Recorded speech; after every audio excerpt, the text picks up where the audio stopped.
Hello, hello. Good afternoon, everyone. This is Suzanne Knabel-Nicole from Police Science Doctor with my weekly Police Science Snippets live broadcast. What I do on Tuesdays is I email 3 police science snippet golden nuggets from academic research in the fields of police science, criminology, investigative psychology, forensic psychology, all that kind of area, anything that might be relevant to law enforcement practitioners around the world and related professions. I go through some academic research, I read through articles and try to find something that might be really useful to you, the practitioner, something that's very hands-on, very practical, nothing theoretical, nothing dry, but something that you can use or consider using straight away.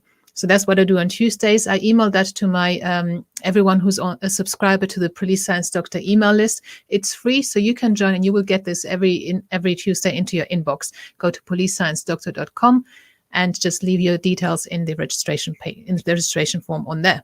So, hello, let me know where you're watching or where you, I'll know where you're watching when I see any comments, but let me know where you're from. It's always good to see how global the audience is, because Police Science Doctor is, okay, I'm based in the UK, my accent is German, my Polish parents are Polish, but that doesn't matter, it's global, okay? So I'm talking to law enforcement, I'm talking about law enforcement, I'm working for law enforcement around the world. So there's policing, I don't know, sheriffs, military, intelligence agencies, federal agencies, whatever is useful to you in this field, I hope and I will try and provide it for you.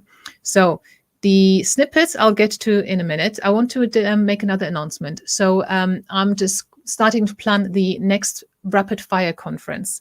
So if you let me know in the comments if you attended the last rapid fire conference that was on behavioral science in policing. And the rapid fire conference is called that way because rather than having somebody deliver a talk for an hour that gets boring and dry and people's attention wanders off, I get them to provide 10-minute training sessions on a specific topic. So their topic of expertise, of course, something that I think you will find really useful. So 10 minutes is not enough for you to get bored. It's really hands-on, it's really practical. And I do this live event where I show you these training sessions and you'll walk away with learning, and I summarize all the key points, and there's going to be an ebook afterwards with all the transcripts from the training sessions. So you can take that with you and you'll have it, you can have it to hand and just read through it. I'm doing that as if it was a physical book. It's actually going to be a PDF that you can download.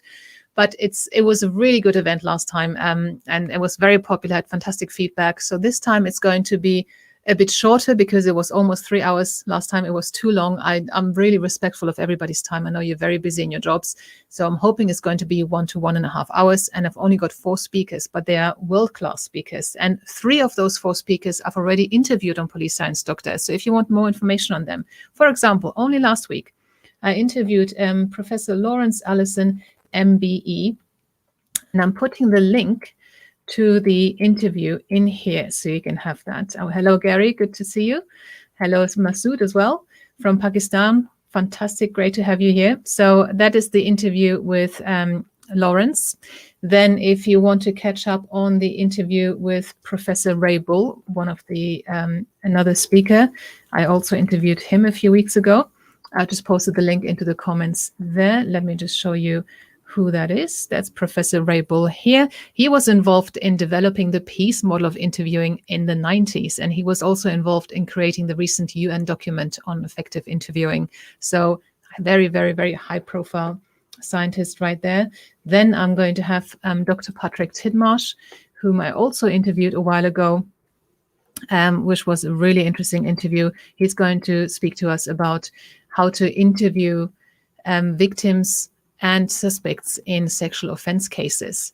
And the 4th speaker I haven't interviewed yet. Her name is Professor Becky Milne, and she's going to be speaking about interviewing witnesses and the cognitive interview. So she's an expert on that. So all this is happening on Monday, the 19th of July.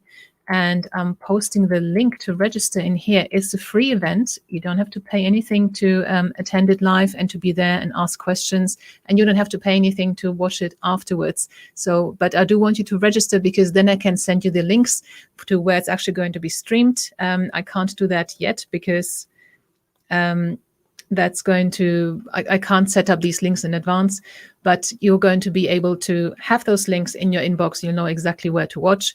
And also I can send you a certificate of attendance. So if you're interested, register there, policesciencedoctor.com/RFC2. That's Rapid Fire Conference 2. Right, okay. So let me get to your police science snippets for this week. First one is about predicting crime. Police often try to predict crime with retrospective information based on where crimes happened previously. So this is hotspots. Hotspots policing is very useful, is very effective. You know where you need to concentrate your police patrols at certain times and in certain places. But here's a different way of doing it. Risk terrain modeling.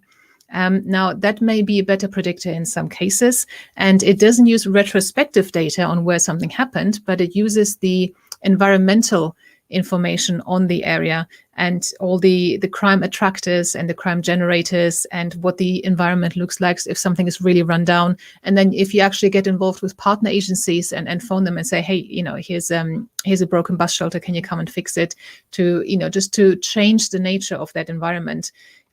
You can do some real good here. So as an analyst, if you're working on crime analysis, that is something you should be looking at, risk terrain modeling. I've got the link to the full article actually in the snippets that I emailed out. The next one is on suspect interviews. Using tactics such as accusations, assumptions, and confrontation have a profoundly negative effect on a suspect's engagement with the interviewer. So when you're interviewing someone, you want them to engage with you. You want them to give you information. You need to create an atmosphere where they feel comfortable and safe to do that.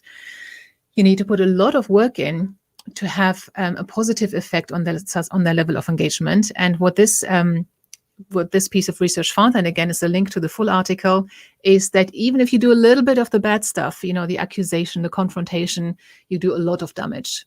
So a little bit of the bad stuff does a lot of damage. So let that be a warning to you. And the last one is on witness accounts.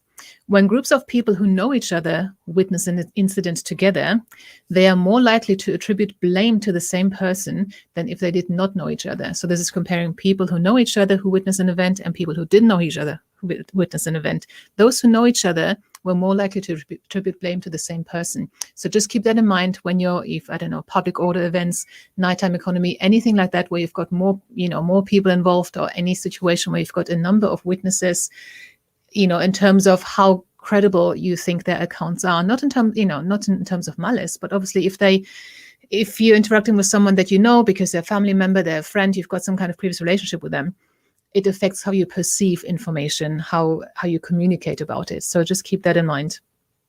And again, that was your police science snippets for this week. So if you want to have them emailed to you with and again, I've always got the link to the original article. I want to be very accountable. This is not my research.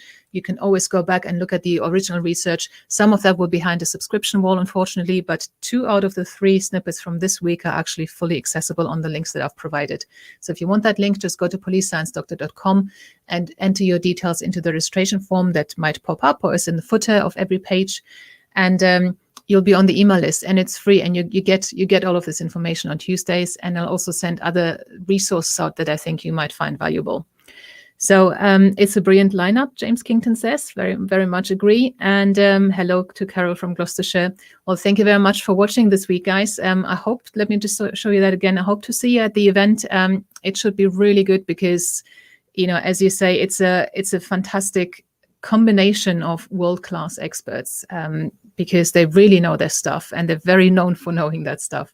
And I'm really, really glad and honored to be able to have them at this event. And I think if you're interested in investigative interviewing in at all in any way, you're a detective, you're an investigator, you're supervising people who do that kind of work, you'll find that really interesting. Even if you're not interviewing yourself, it's really is still interesting. So I wish you all the best, and thank you for watching.